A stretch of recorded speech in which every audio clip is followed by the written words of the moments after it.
With Dr. Shivangi. Today's topic is judicial interpretation of lifting the corporate veil. As in the previous videos, we already started the playlist for the subject companies law and also discusses various topics related to it like meaning of company, administration of company, major provisions of company, limited liability partnership, corporate veil, and so on. So in today's video we'll discuss about the judicial interpretation of lifting the corporate veil. You can also watch other videos, links are provided in the description box. So before I started the video, I want to say you that if you like my video, please like and share this video, and don't forget to subscribe my channel, which is Learning with Dr. Shivangi. Now coming to the main topic, which is judicial interpretation of lifting the corporate veil. Firstly, we have to understand about what is the meaning of lifting the corporate veil. As we know that companies has a separate legal entity from its members, but company can't perform any actions. The board of directors perform actions or functions in place of company. So in case of any dispute occurs, the board of directors are responsible for the functions of the company. So this is known as the lifting the corporate veil of the company. So there are different types of interpretations of judicial, maybe statutory provisions of lifting the corporate veil. Here we discuss only the judicial interpretation of lifting the corporate veil. Although there are numerous situations where the court is empowered by law to lift the corporate veil of the company, such situations are limited by provisions of law and cannot be stressed too far.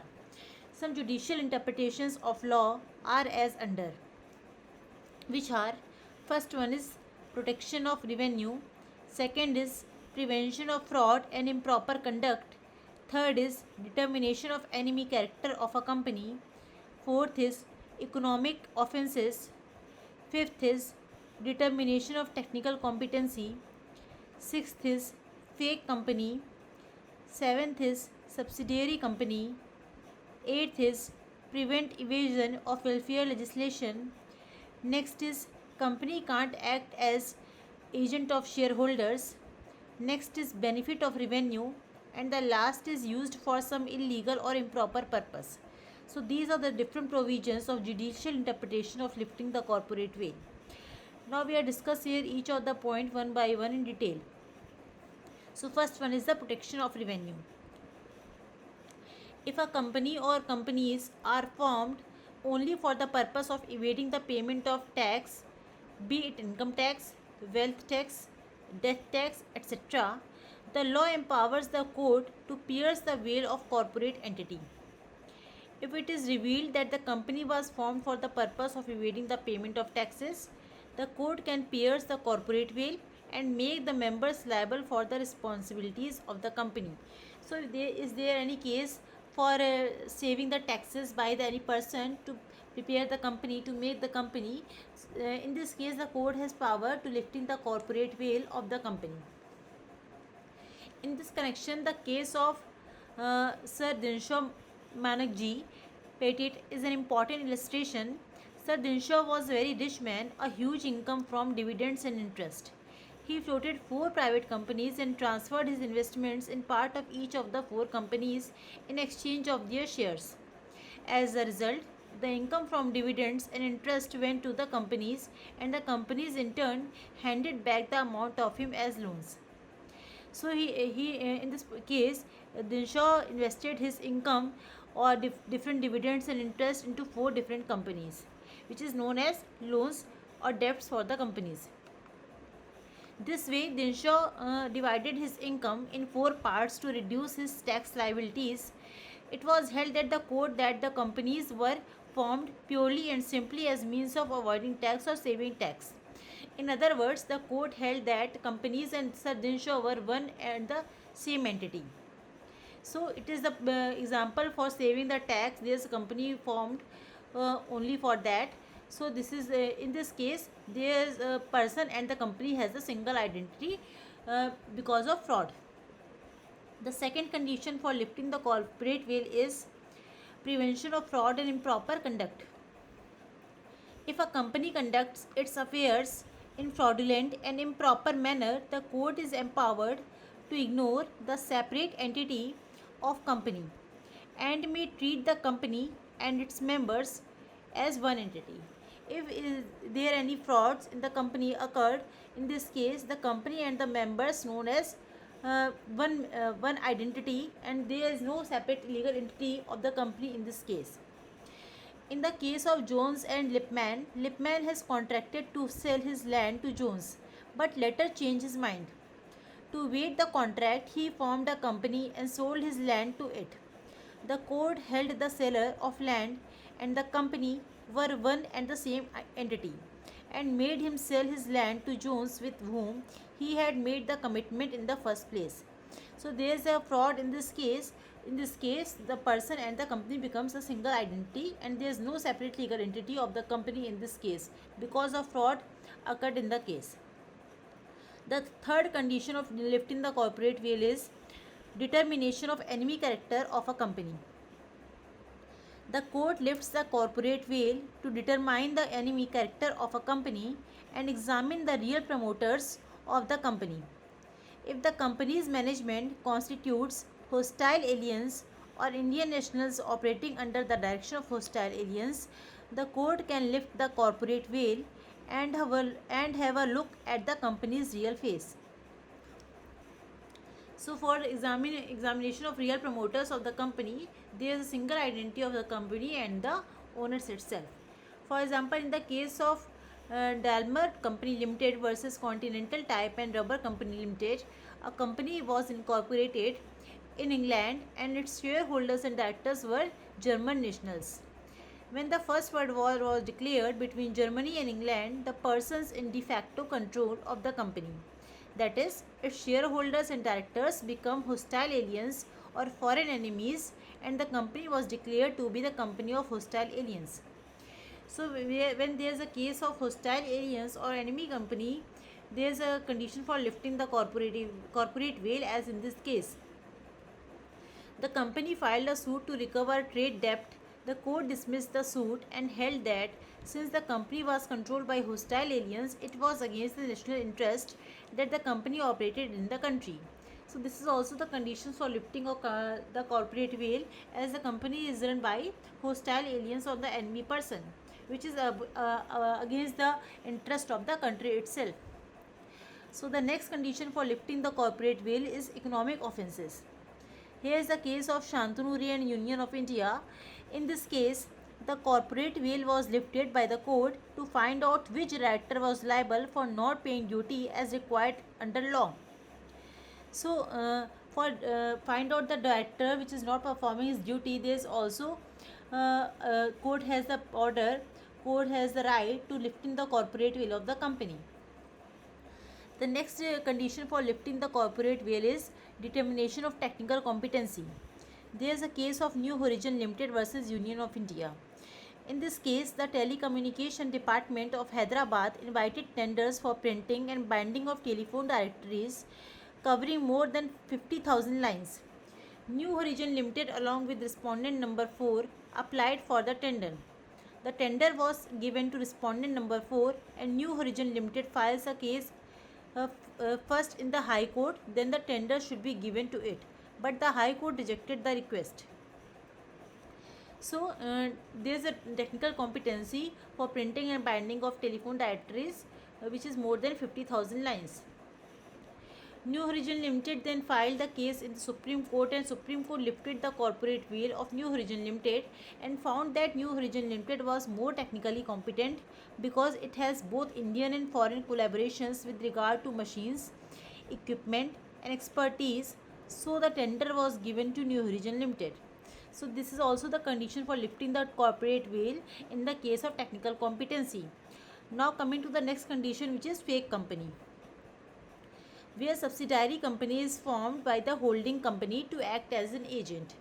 So it is known as fake company, as happened in the case of DDA versus Skipper Construction Limited.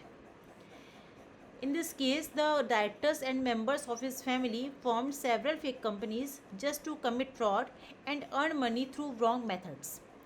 So the corporate veil of the fake companies was lifted by the court and the directors were held liable. As in there is a case of fraud of fake companies, there is liability of the directors or board of directors for the functions of the company. So this is also the condition for lifting the corporate veil by the court. The next condition for lifting the corporate veil is subsidiary company. Where subsidiary company is formed by the holding company to act as an agent, as happened in the case of Mercantile Transport Company Limited versus British Transport Commission. In this case, the holding company wanted to obtain a license for its vehicles, but it could not do so in its own name. Uh, so it formed a subsidiary company just to obtain the transport license for the vehicles. The veil of the subsidiary company was lifted by the court and the holding company was held liable for committing fraud and its application for the license was rejected. As the holding company make a fake company for getting the license, for taking the license, so there is permission given by the court to lift the corporate veil for the subsidiary company and the holding company itself, as it making the fraud by making the holding subsidiary company for taking the license. The next condition for lifting the corporate veil is prevent evasion of welfare legislation. Court will not permit resorting to device or incorporation of a company to evade welfare legislation. A case in the point is Workmen of Associated Rubber Industry Limited versus Associated Rubber Industry Limited. So in this case, a company incorporated a subsidiary company and transferred to it some of its investments and securities only for the purpose of splitting the profits into two hands and thereby to reduce the incidence of the obligation to pay bonus to the employees and workers. The Supreme Court held that the separate existence of new company would be disregarded for the purpose of working out the amount of the bonus payable to workers. So for saving the bonuses or by saving the bonuses from the workers or employees, there is a formation done by the main company, holding company to the subsidiary company. So in this case, the court has the right to lift the corporate veil of the holding company as well as the subsidiary company. The next condition for lifting the corporate veil is company can't act as an agent of shareholder. Shareholder cannot be principals of the company. Where it is so, the shareholders could be made liable for the acts of the company, thus ignoring the corporate veil. It happened in the Re-FG Films Limited, an American holding company set up a British subsidiary to produce a film so that it might be classified as a British film. The Board of Trade refused to register it as such and the matter come to the court. It was held that British company's participation in the making the film was so small as to be practically negligible and the company had been brought into existence for the sole purpose of enabling it to qualify as a British film. Therefore, there was a relationship of agency between British Film Company and the American Film Company. The court refused to compel the Film Censor Board to register the film produced as an England film, as the company cannot be allowed to act by its shareholders. So this is the example of lifting the corporate veil. Here main company, the second company, subsidiary company is known as the agent of the holding company. The next condition for lifting the corporate veil is benefits of revenue. The court will ignore the separate legal entity of the company if it's formed solely for the purpose of evading the income tax, as in the case of Apthropy versus Peters Schoffen Brewing Company. In this case, aliens are not allowed to hold land in the New York. An English company acquired the business and assets of a New York company, but the American company was kept on foot to hold the company, but the American company to hold the land. So in this case, the business was financed and run by English company and it was held that American company and therefore the whole of the profits were liable to be taxed as the income of the English company. So here is the case where the company is different but the ownership is different from other nationality. So this is also the case of lifting the corporate veil to saving the revenue, to giving the revenue to the government. The next case for lifting the corporate veil is used for some illegal or improper purpose. The court lifted the corporate veil and paid attention to the identity of the members of the three public limited companies, as in the case of PNB Finance Limited versus Sheetal Prasad Jain. The financial advisor of PNB Finance Limited sanctioned a loan of rupees 50 lakhs to Sheetal Prasad Jain for the purpose of buying immovable property in Delhi on the ground that the land would be secured by the title deeds of the property. A promissory note in this regard was made executed by Sheetal Prasad Jain. However, Sheetal Prasad Jain did not pay anything towards the principal amount or the interest. Instead, he diverted this amount, rupees 50 lakhs, to three public limited companies floated by him and his son. The companies in turn used this amount to buy immovable property in New Delhi. Sheetal Prasad Jain and his son were restrained by the court from alienating, transforming, disposing the property to protect the interest of plaintiff, that is PNB Finance Limited. It is clear that constitutional and legal viewpoint and the verdicts of court is representative cases. A company has a separate entity and freedom of the protective corporate veil to indulge in the unlawful activities. Because Sheetal Prasad Jain want to save his taxes, to save the bonuses, so he formed three companies. So this is the case for illegal or improper purpose to making the companies.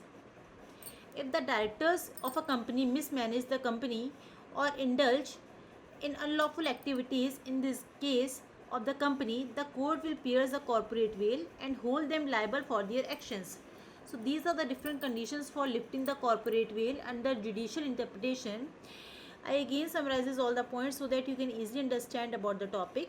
So the first condition for lifting the corporate veil under judicial interpretation is protection of revenue. If any company form different companies to saving the revenue from the government, it is known as condition where the court can lift the corporate veil of the holding company and the subsidiary companies. The second case is prevention of fraud and improper conduct. If the companies are formed to making the fraud or improper conduct, in this case the court has right to lifting the corporate veil to all the companies. The third case is determination of enemy character of the company. If there is any enemy person who run the company, the court has right to save the interest of the country, and it can lifted the corporate veil of that particular company. The next case is economic offences. If there is any case of economic offences done by any person in the company, the court can lift the corporate veil of the company. The next case is determination of technical competency. If there is any technical competency attached in the company, the court can lift the corporate veil of that particular company. The next is the fake company. If any person or board of directors make the fake company to saving the taxes or other benefits, the court can lift the corporate veil of that particular companies. The next condition for lifting the corporate veil is subsidiary company. When the company take the advantage for any purpose and make the subsidiary company, in this case the holding company is liable for this act. The subsidiary company is lifted by the court. The next condition is for lifting the corporate veil is prevent evasion for welfare legislation. If there is any welfare conditions or saving taxes or bonuses from the workers and the industrial persons, so in this case the company can be lifted, which is the subsidiary company of the holding company. The next case for holding the corporate veil or lifting the corporate veil of the holding company is company can act as an agent of shareholders. If any holding company formed the subsidiary company in any other country which is worked as the agent of the main company, holding company, in this case the subsidiary company is lifted by the court is corporate veil because it is worked as the agent of the main company. The next provision for lifting the corporate veil is benefit of revenues. For the benefit of revenues, if any person make the other companies, in this case courts also gave order to lift the corporate veil of the subsidiary companies. In the last case, in the next case, used for some illegal or improper purpose. If the formation of the company has the improper purpose or illegal purpose, in this case the company is lifted by the code. So these are the different judicial interpretation of lifting the corporate veil. If you have any query about this topic, or if you want to know about any other topic related to research methodology, business management, or companies law, you can ask me through comment box. If you like my video, please like and share this video, and don't forget to subscribe my channel, which is Learning with Dr. Shivangi. We'll meet in the next video with new topic. Thank you everyone.